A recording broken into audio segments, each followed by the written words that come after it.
Here is a wake-up call. Bwana anaitana. Maana huu ni mwamsho mpya wako.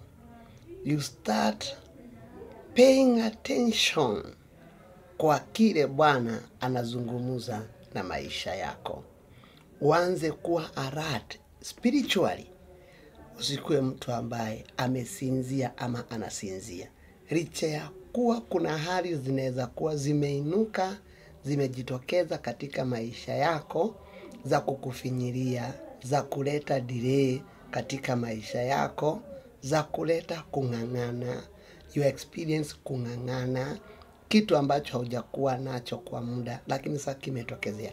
But hata hivyo, it's a high time you become now sensitive enough. Anza kumakinika kiroho. Anza kusikia kuomba sana. Anza kusikia kusoma neno sana.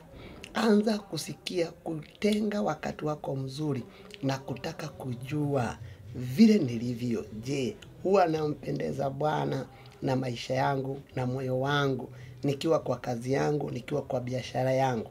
Mungu huwa anafurahia na vile ninavyoongea na vile ninavyoingiana na watu.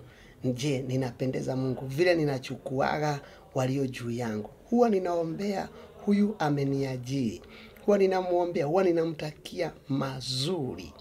Then you start being alive. Unaondoka katika uzingizi. Kwa sababu wakati ambapo unakosa kujifahamu na kujielewa, unaweza jipata katika maeneo haufai kuwepo. Na wakati wote ukiingia maeneo haustahili kuwepo, unaleteaga watu wengine hasara, kama ilivyokuwa kwa Yona. Yona alikataa kufanya vile Mungu alitaka afanye.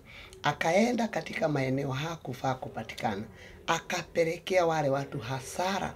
Watu walikuwa na biashara, wakaanza kutupa vitu vyao. Simply because kuna mtu hapa amekataa kuamka, amekataa kuwa spiritual awake, amekataa kusikia Mungu, pay attention, hataki kufanya the will of God, aliletea watu hasara. Na hata na wewe wakati ambapo unakataa kufanya the will of God, uko outside the will of God, unaweza ukaletea watu hasara. It's a high time you wake up. You wake up and wait upon the Lord. That period of waiting haikuwagi rahisi. Hiyo ya kufundishwa kukuwa patient, kukuwa mtu wa kuvumilia mambo mazito. But the Lord is saying, my son, be very careful how you live. Jitunze vile unaangalia, unaishi.